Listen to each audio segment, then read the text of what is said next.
Hello everyone, आज मैं current की एक और न्यूज़ को कवर करने वाली हूँ। तो चलिए शुरू करते हैं। न्यूज़ दी गई है, दो अखबार में दी गई है, अलग अलग है कि न्यूज़, लेकिन अलग अलग दो उसमें दी गई है। तो न्यूज़ क्या है? राहुल गांधी का बिहार रैली में जातिगत प्रतिनिधित्व पर बयान है। तो ऐसे देखते हैं, परिचय देखते हैं इसका। तो कांग्रेस नेता राहुल गांधी ने बिहार विधानसभा चुनाव के प्रचार के दौरान क्या कहा कि औरंगाबाद के कटुम्बा में एक रैली को संबोधित किया और इस रैली में उन्होंने कहा कि भारत की सामाजिक संस्थागत असमानताओं पर सीधा प्रहार किया, विशेष रूप से सेना, न्यायपालिका और नौकरशाही में जातिगत प्रतिनिधित्व की कमी पर बयान दिया। उनका दावा था कि देश की 10% आबादी ऊपरी जातियों के संदर्भ में इन संस्थाओं पर नियंत्रण रखती है, जबकि 90% जिसमें कि अत्यंत पिछड़े दलित और आदिवासी समुदाय को अवसर से वंचित रखा जाता है। यह बयान बिहार चुनाव के संदर्भ में जाति आधारित ध्रुवीकरण को उभारने वाला था, जहां जाति जनगणना की मांग एक प्रमुख मुद्दा बनी हुई है। अब देखें तो राजनीतिक प्रतिक्रिया और विवाद। बीजेपी की आलोचना। बीजेपी ने इसे राष्ट्रीय हितों, जब उन्होंने कहा तो इस बीजेपी ने क्या कहा कि इसे राष्ट्रीय हितों के विरुद्ध करार दिया। प्रवक्ता सुरेश नखुआ ने ट्वीट किया कि राहुल गांधी सेना की जाति खोज रहे हैं और मोदी भारत विरोध कर रहे हैं। और संजू वर्मा ने इसे शर्मनाक कहा और आरोप लगाया कि राहुल गांधी सेना को जाति आधार पर विभाजित करने की कोशिश कर रहे हैं। केंद्रीय मंत्री धर्मेंद्र प्रधान ने उन्हें राष्ट्र विरोधी कहा है। कांग्रेस का बचाव। कांग्रेस ने कहा कि अदालतें तय नहीं कर सकती कि सच्चा भारतीय कौन है। वह विवाद पहले के बयान से जुड़ता है, जैसे कि 2023 में भारत जोड़ो यात्रा के दौरान राहुल का चीन भारत सीमा विवाद पर बयान हुआ था, जिस पर कि सुप्रीम कोर्ट ने फटकार लगाई थी कि इलाहाबाद हाई कोर्ट ने भी कहा था कि अभिव्यक्ति की स्वतंत्रता सेना को बदनाम करने का अधिकार नहीं देती। अब देखें संवैधानिक प्रावधान और समानता का सिद्धांत। तो इसमें अनुच्छेद 16 और 14-16 में समानता का अधिकार दिया हुआ है, जिसमें कि जो जाति आधारित भेदभाव निषेध करता है। राहुल गांधी का जो बयान है आरक्षित नीतियों, जिसमें कि अनुच्छेद 15(4) और 16(4) की प्रासंगिकता पर जोर देता है, जो ओबीसी SC ST के लिए 27%, मतलब ओबीसी के लिए 27% और SC के लिए 15% और ST के लिए 7.5%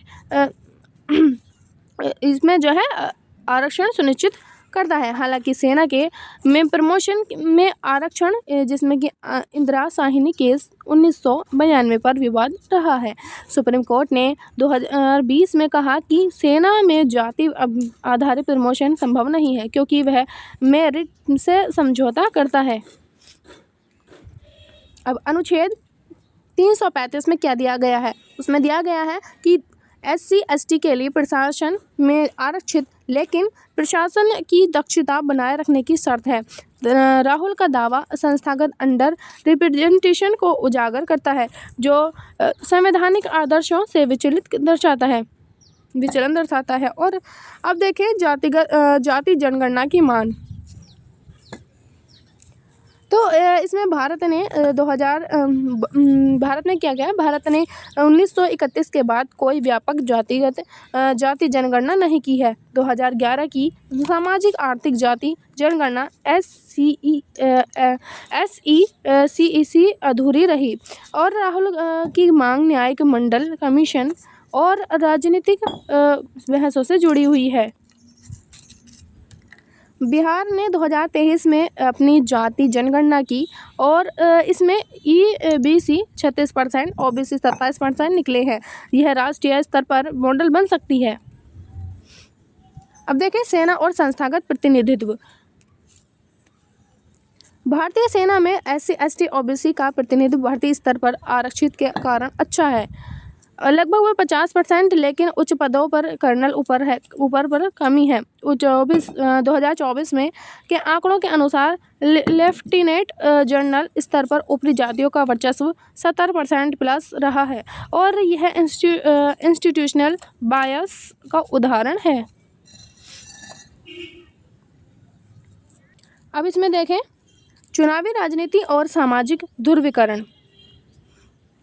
बिहार जैसे राज्यों में जाति वोट बैंक का आधार है। यह बयान इंडिया गठबंधन की राजनीति दर्शाता है, जो नीतीश कुमार के साथ गठजोड़ में ओबीसी फोकस पर जोर देता है। बीजेपी इसे डिवाइड एंड रूल कह रही है।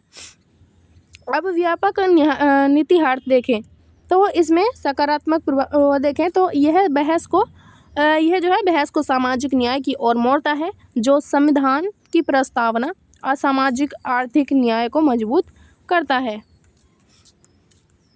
देखें तो सेना जैसी संवेदनशील संस्था पर जाति का उल्लेख राष्ट्रीय एकता को खतरा पैदा कर सकता है। अनुच्छेद 19(2) के तहत प्रतिबंध लगा सकता है। निष्कर्ष की बात करें तो राहुल गांधी का बयान बिहार चुनावों का हिस्सा होने के बावजूद यह भारत की गहरी सामाजिक असमानताओं को उजागर करता है। तो ये थी हमारी आज की न्यूज़। मिलते हैं अगली वीडियो में, तब तक के लिए थैंक यू।